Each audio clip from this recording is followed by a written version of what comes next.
Hi folks, we're going to look at Unit 6, Lesson 3, and today we're going to start looking at two variable analysis. So last class we looked at one variable data where we were measuring only one characteristic, and now we're going to look at two characteristics and see if there's a relationship between them. So what we're going to do first is go through some of the terms that are used in two variable analysis, all right? And don't worry so much about knowing exactly what the terms are. It's just more about understanding them, and the focus is going to be more on applying the stuff. But we will go through it bit by bit.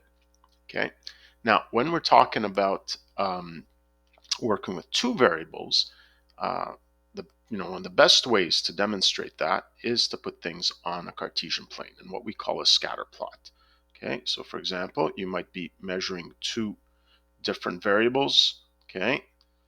One will go on the x-axis, one will go on the y-axis. Now, sometimes it's not clear which is going to be the independent or the dependent variable. Okay, but let's say in your first example, the two things you're going to be measuring is the number of hours studied for a test and the grade on the test. So in that case there, I would say it makes much more sense that the grade is the dependent variable because it depends on the number of hours that you studied. So it makes sense to put that on the x-axis, that the number of hours is going to be your independent variable. Okay? And when you plot these things, well, chances are you're not going to get, anytime you're looking at data from a real world scenario, you're probably not going to get things that form perfect shapes. But say you get a bunch of points that look like this, it kind of looks that as x gets bigger, the y values are getting bigger. And what you can draw is you can draw a line of best fit. So I think a lot of you probably have seen this before. Okay, and this is one way to approximate the data. Okay, and the idea here is you want to draw the line as close to the data as possible. One of the tricks you can use is to count the number of points above and below, and you want to try to make them equal. Okay, but sometimes you might have data that looks like this. Say, instead of, you know, looking like something that's linear, what if you have something that, say, looks like this, kind of low at first, and then it starts to increase much quicker. If you try to draw a line of best fit, you're not going to be very close to the data. So in this case here, you might be looking at drawing what we call a curve of best fit. Okay, and as I talked about, in future grades, you're not going to be working with just lines like we are this year. You are going to be working with curves a lot more. Okay. Now, one of the reasons why you want to find, say, a line or a curve of best fit is so that you can make predictions on other values. Okay, and this is the idea of interpolation. Again, don't worry about the word itself. And extrapolation. So you probably heard this word here. Interpolation is when I use my, say, line of best fit to find a value that's within the range of data that I found. Whereas extrapolation is when I continue this line and I try to use it to make a prediction that's outside of my original group of data. Okay, so you might determine information, say, over the next few days in terms of weather. Can you use your line or curve of best fit to predict the weather 10 days from now? Okay, that would be an example of extrapolation. Okay. Now, what's nice about a line of best fit, at least at this point here, compared to a curve of best fit, is that we know how to find equations of lines. So, of course, you can definitely use a graph to uh, make predictions, but of course, we know graphs are not particularly accurate. So that's why when you're working with a line of best fit, you also have the option to determine the equation of the line and use the equation to make your predictions instead of relying on the graph. For curves, well, you're going to have to wait for that. Okay.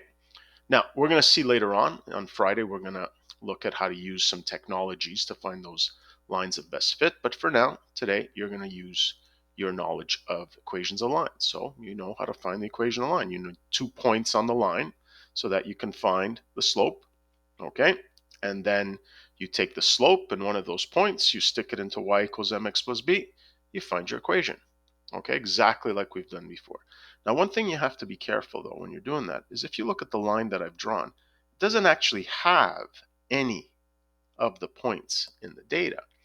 But when I'm trying to find the equation of this line, I need to make sure that I'm choosing 2 points that are on the line.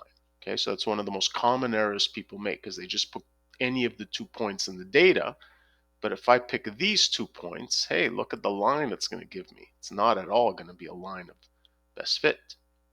Okay, so make sure when you're finding that equation, you're choosing 2 points on the line. Okay, so now if we can find a line or curve of best fit, sometimes it's a very good fit and sometimes it's an okay fit. And this is the idea of what we call a strong, moderate, or weak linear relationship.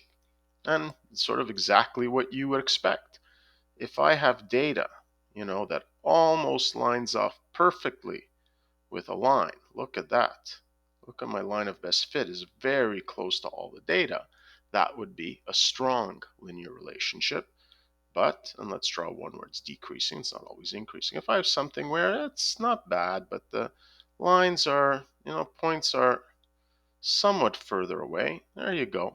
This is a moderate relationship because it's definitely decreasing over time, but you see some points are a little off. And then sometimes you have a very weak relationship. If you got something that's almost starting to look a bit like a cloud, where, there does seem to be a pattern of getting bigger, you can draw a line of best fit, but it's clearly not going to be a particularly good representation of the data. Okay? So, when the points are very close, strong. When they're relatively close, moderate. When they're not too close, it's pretty weak. Okay?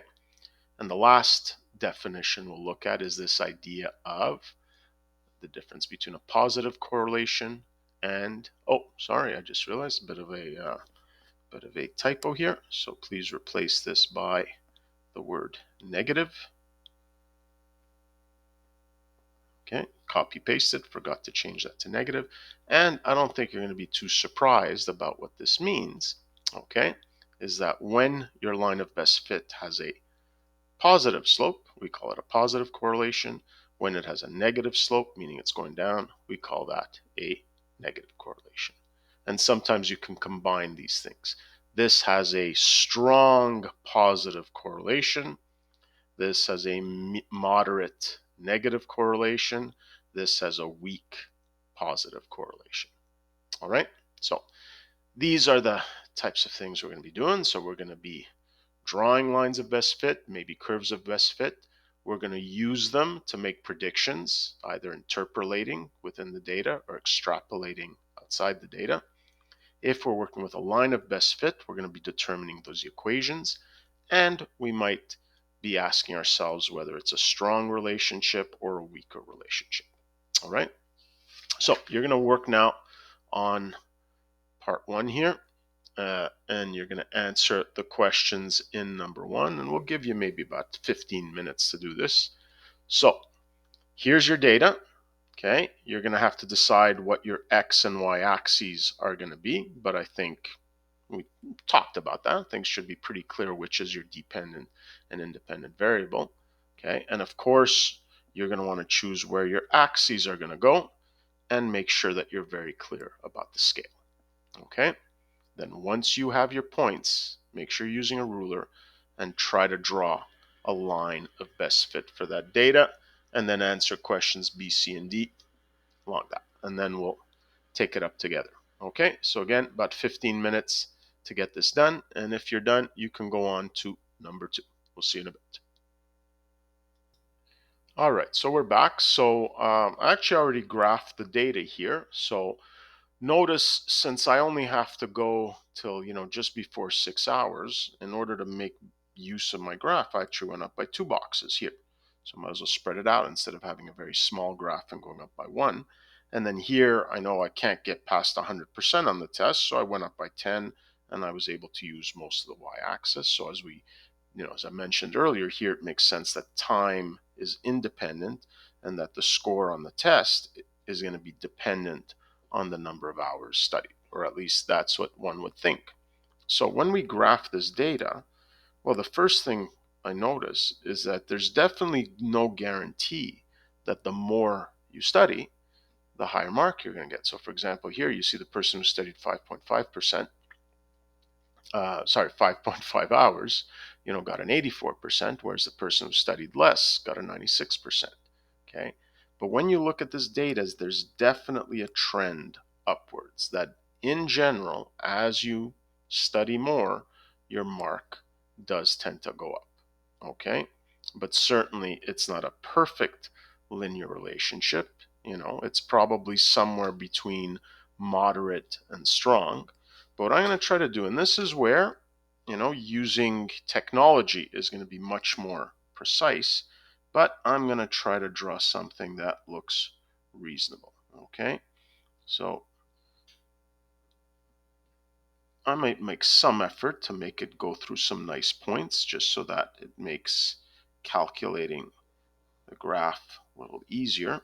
Okay, and here I've got 1, 2, 3, 4 points below and 1, 2, 3, 4, 5, 6 points above. So not perfectly, but because you have this cluster of points, I think it would have been hard to get that to make it reasonable. Okay, so now I've got my line of best fit, and I could use this line to answer the question. So that's the first thing I wanted you to do, is to just use the actual line that you drew. So let's see what they're asking us here. And they're saying, how much do you expect to get at 2.5 hours? Well, here, if I use my line of best fit, 2.5 hours, it looks like I'd expect about, so you can use a different color here. You can show it on your graph. So for 2.5 hours, it looks like it's going to be about, I would approximate maybe about 64%. All right. Okay, and let's say 4 hours. Well, here, let's go to 4 hours. Okay, and let's take a look. It looks like it would be maybe just under 80%. So I'd say a reasonable thing here would be 79%.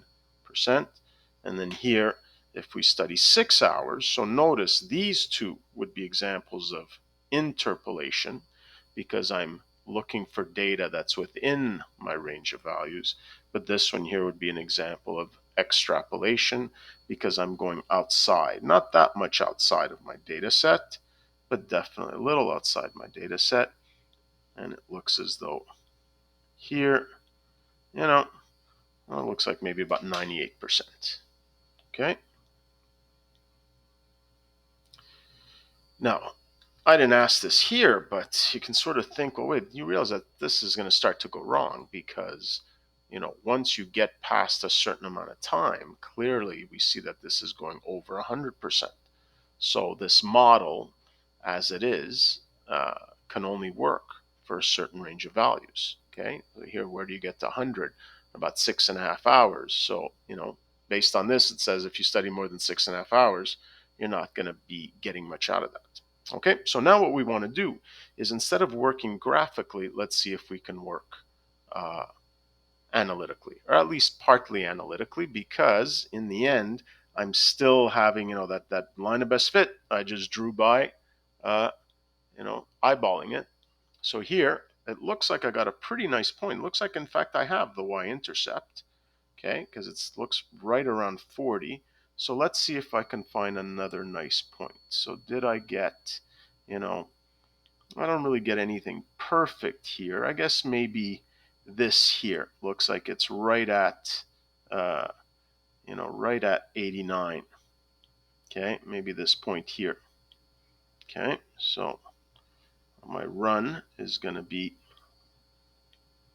my run's going to be 5, and my rise is going from 40 to 89, so it's about 49. You know what? Let's just make our lives a little easier. Let's say that's an even 90, so that our rise is 50. Okay?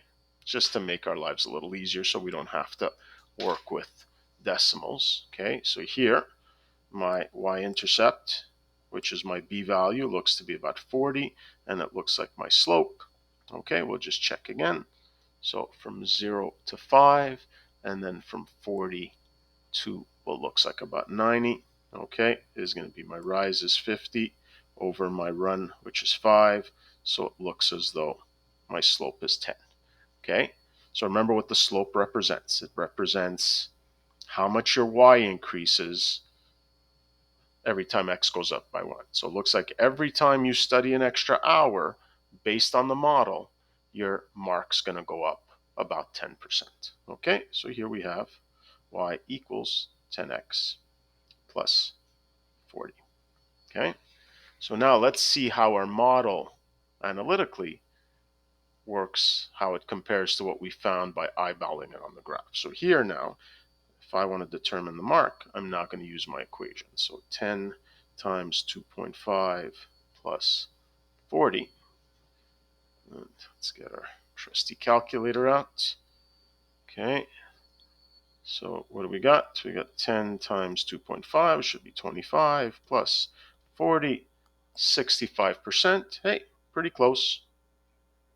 Okay, makes sense because, we're using the same line, except now we're just using the equation. So here, 10 times 4, okay, plus 40. Sorry, 10 times 4, not 40. So here, 40 plus 40 is 80. There you go. Very close to what we approximated before. Let's do the 6 hours here. Y equals 10 times 6 plus 40. And here looks like you should be expecting 6 times 40, 100% there if you do 6 hours. Okay, again, very close to what we had before, but we do see minor differences, especially in finding that slope. Maybe this should have been 49 over 5. We could have maybe been a little more precise. Okay, but in the end, this is our goal, is to draw the scatter plot. Does there seem to be a relationship? In this case here, it seemed to be a moderate to strong linear relationship. And then from there, find a line of best fit that I can then use to make predictions. Okay? So now I'll give you another maybe 10, 15, no, maybe another 15 minutes to do number 2. And same thing. So here it's a slightly different scenario. This is a university math class. So you will notice the amount of hours do tend to be significantly higher. So let's see what happens here. We estimated based on our model that every time you studied an extra hour, your mark would go up another 10%. Let's see what happens in this university math class. Okay, so work on that for about 15 minutes. All right, we're back. So let's take a look at this here, and you see that I graphed the data already. So the y-axis didn't change, but for the x-axis, because I needed to deal with much bigger input values, I decided to go up by 2 here, okay, so that I have enough room on my graph. So I plotted my graph, and the first thing I notice is that if I take my ruler and try to draw a line of best fit, there's really no line. I guess this one here maybe, but look how far some of the values are going to be. Okay, it really does seem to have a curved shape. A curve would fit this data much more. Okay, so I'm going to draw that in a second, but let's see if we can just analyze this data a bit. And it looks like for the first part, it seems to increase really quickly. Putting in very little time gets you quite a low mark, but as you start increasing your study time on the lower end of the scale, it does seem to have quite a bit of effect on the mark. But then when you get to past 16 hours, look at that. Your mark seems to stay fairly consistent. So maybe what this is telling you, there's this um, concept of, diminishing returns, that at a certain point, you keep studying, and it actually doesn't help you that much. Okay. But certainly doing that sort of initial amount of studying is very important. It's making a big difference. But eventually you get to the point where, I guess, if you know the stuff, you know the stuff. Okay. Now you notice here in trying to draw the curve of best fit, I'm going to try to, I'm going to definitely use a pencil here because I'm going to try to sketch it out and see if I can draw something as nice as I can.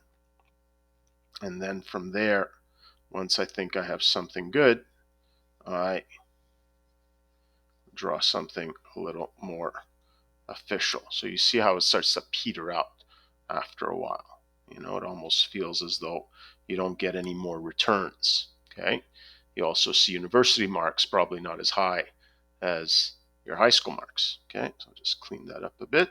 And now let's answer the question on the side. So here again, we see that line of best fit, you really weren't going to get the pattern of the points, whereas this curve of best fit is very, very close. And when you draw a curve, you don't want to draw something that's too complex. You want to draw something as simple as possible. But let's see if we can answer the questions that are being asked. So it says here, use your model to approximate the scores you would expect to get. Now notice here we're not finding the equation because you don't have the tools to find the equations for these curves of best fit. For some curves you will be able to at some point find the equation. Now when we use technology, we're going to see that, hey, the computer will do that work for us.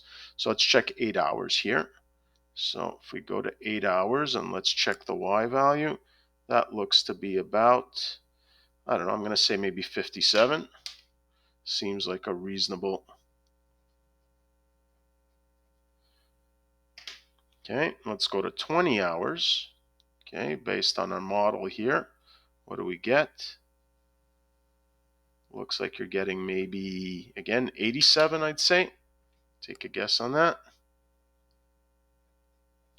But then when I study 35 hours, so again, I'm extrapolating. So let's see, 34, 35.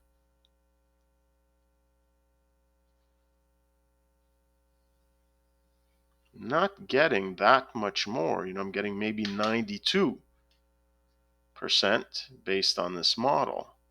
Okay, for 15 extra hours of studying. Here, 12 extra hours shot my mark up by 30%, but here an extra 15 hours, not even that many more hours, even more hours than this difference here, and only goes up by 5%. Okay, so that does seem to say here that, once you're getting past 20, 22 hours, the effectiveness of more studying seems to go down.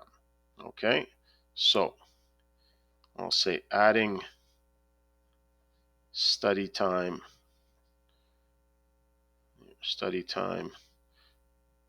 on the lower end is very effective.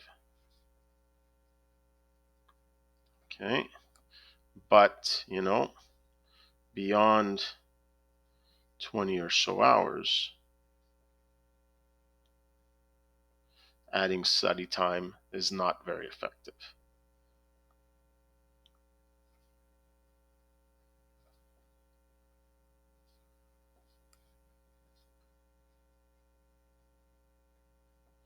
Okay, and this is not necessarily something that would have been obvious just looking at the table of values. Okay, although if you studied it carefully, you probably could have found that pattern going on.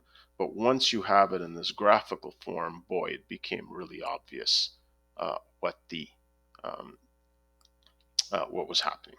Okay, so the last one you're going to do, you're going to finish this off for this lesson, is work on this one here. So now, again, you got to ask yourself, you have the height of a grade 9 boy and you have the height of the father. Okay, so the question is, which depends on the other? Which one would make sense to be the dependent variable and which the independent variable?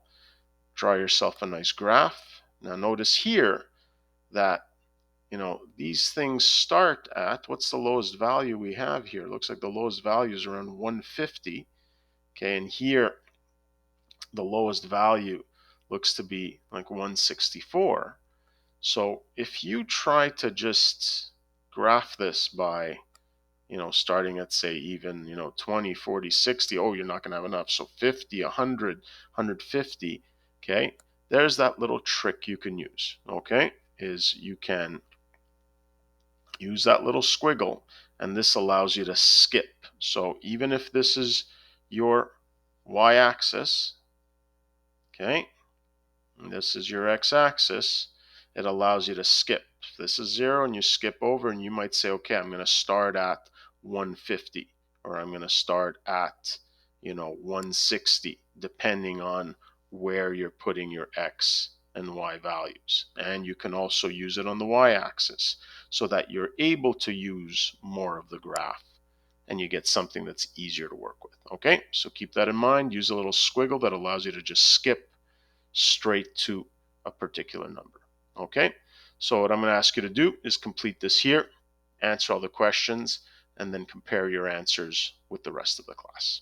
All right, that's it for this one.